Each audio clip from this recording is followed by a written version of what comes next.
Got a package from the UK, and I think that can only mean one thing.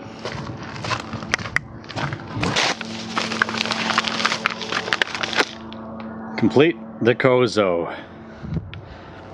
Hopefully this is the right one.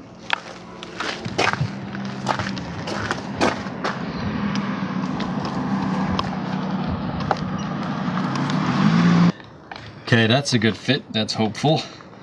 Let's plug it in.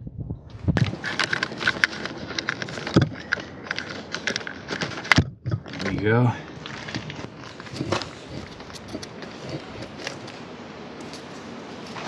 By the way, as for riding position, I've been really happy with the risers. It feels a lot more natural, the position I'm in now.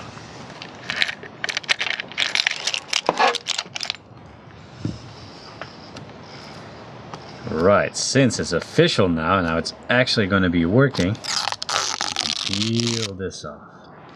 Oh, that feels so good, and that looks beautiful. You know, there's people, you probably know them, that don't take these things off. How are you living? How are you living if you don't peel these off? I am excited. Look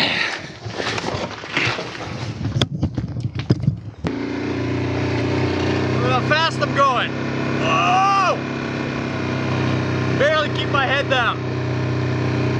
I wouldn't be surprised if there's some settings to be set. Let's have a look.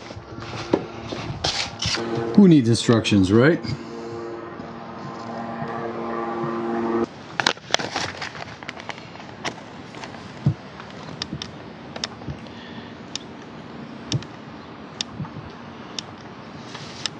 Oh, darn.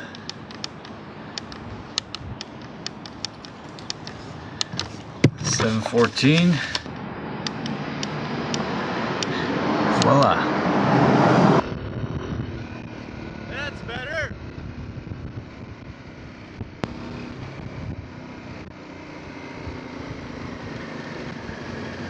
Koso is full on in the game now. One thing though, which I've been noticing right from the start, is that the riding angle, you can't just see the speed, but you can't see the clock or the temperatures from there. And that's because the Koso is sitting pretty forward.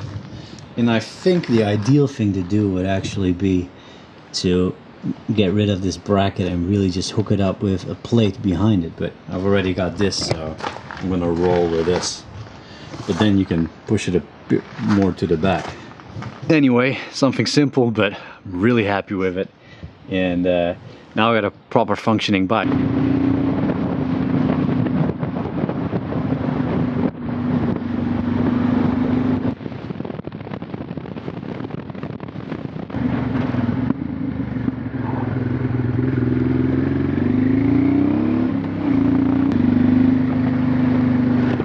That is legit slippery. It's not a cold day. I won't get into Invercargill on time with the roads like this.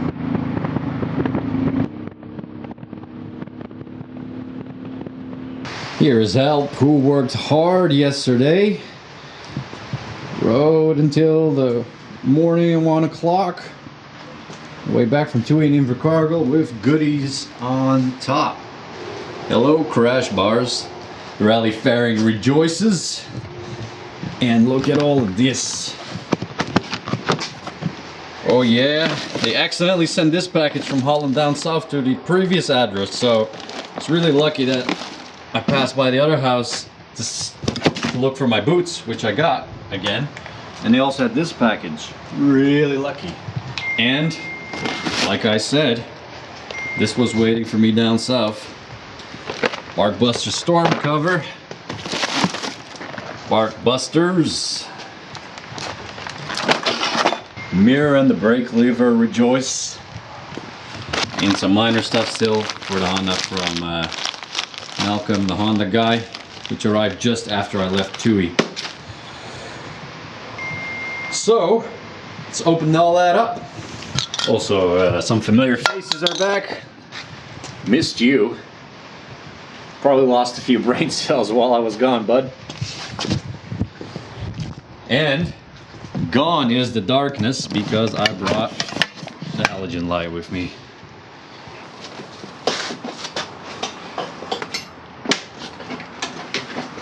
Happy to have these back.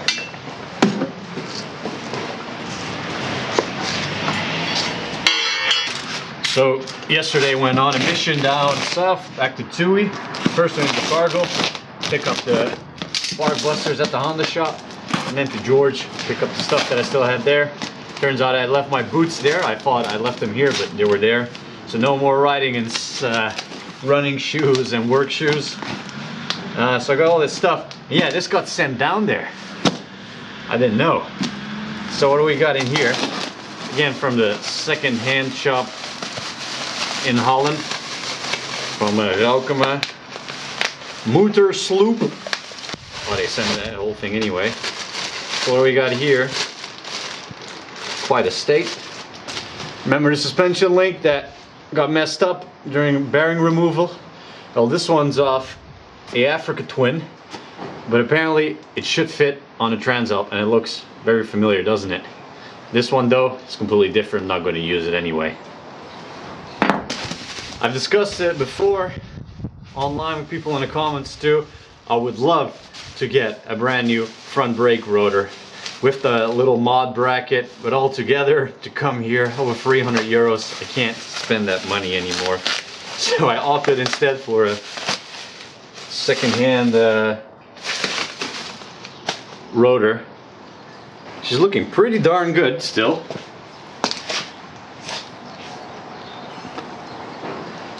This will last me 60,000 Ks at least. And it's a different one too. So this one has more holes in it. I was wondering, is that a good thing or a bad thing? We'll find out. But I'm not going to put it on yet. It's not too heavy. This can go in the pannier or at the bottom somewhere once we wear the front out for real. Still got a couple of mil left, I reckon. Hey, this riding business doesn't come cheap. Ah, yes. So remember that day of sadness, that day of longing in regards to the adjustable brake lever. I couldn't resist, since I was ordering this secondhand stuff anyway. Couldn't resist to get a Transalp 1994 master cylinder. The thing, it already comes with the brake lever, so now I'll have heaps of backups. It's in decent shape, the brake cylinder. It's missing some paint here. I was hoping to get away with not painting it, actually. Now we're very much in the adjustable brake lever game now. And you know, little things that I ordered from Malcolm almost 2 months ago, like that screw for the chain guide, another retainer plate for the Speedo, a new one, nice and straight, little fuel hose connector. Would have gotten more. See how small Honda makes them. I got plastic ones coming from Australia now, because I was in the store looking at the brass stuff, and all the brass connectors are like 18 bucks a piece. It's like crazy. You know, clips, that sort of thing. Let's put those barkbusters on there, eh? But first, a really easy victory, and we'll put in that little strange washer, the little deep dish oval washer.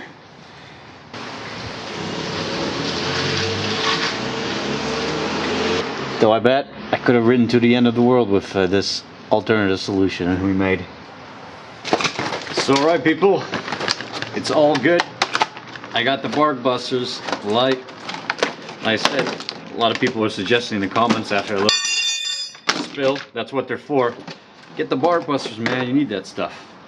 I was on it, but I had already ordered the storm covers, which are pretty sweet, because I've really enjoyed the original Honda covers, so I wanted big ones. It keeps your hand out of the wind and the rain for a bit, so I hope these work well. So I already ordered these, and they were down south, so I needed to go back to the Honda place. See how easy it is to install this. Brackets, steering stuff. Let's do this.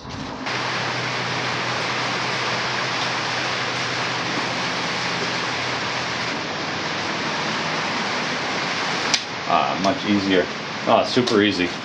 Put the throttle housing back on. So the throttle tube needs to be hacksawed off the end. No more than 3 mil, they said. You know, I might just end up grinding this anyway.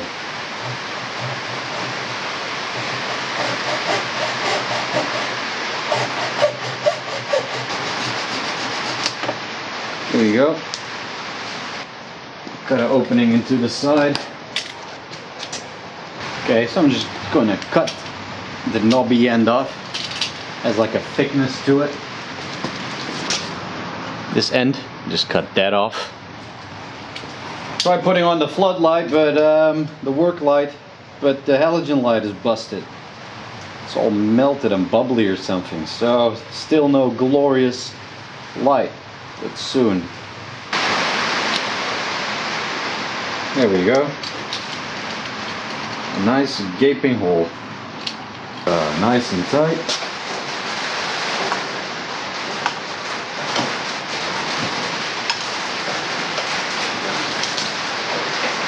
Yeah, grip looking a bit messed up, but okay.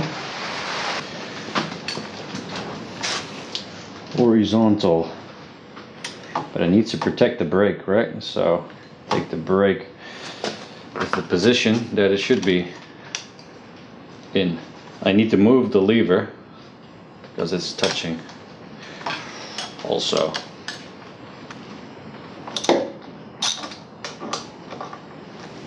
The bolts that come with this for the clamp are inconveniently short here. Again, I already lost one lock nut somewhere in the engine as it fell below. Or the handlebar is too thick, or these bolts are too short.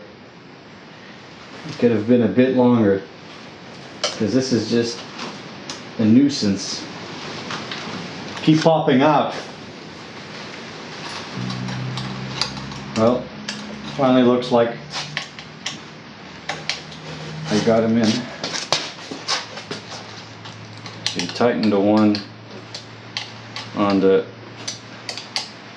guard end first.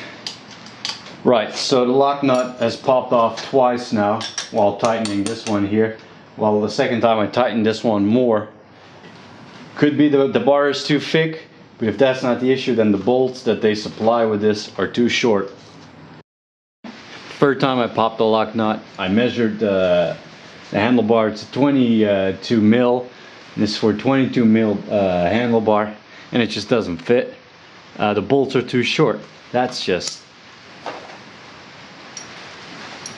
I'm taking the thing off because you can't install it. Yeah, that's just bad product design. If you supply bolts that are just too short, unbelievable.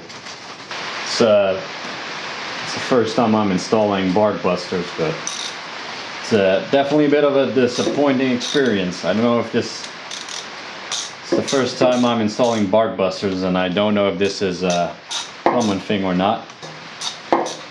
But I'll leave it, and then tomorrow I'll go get bolts that are long enough. If I can find them on the weekend. It's a very limited choice.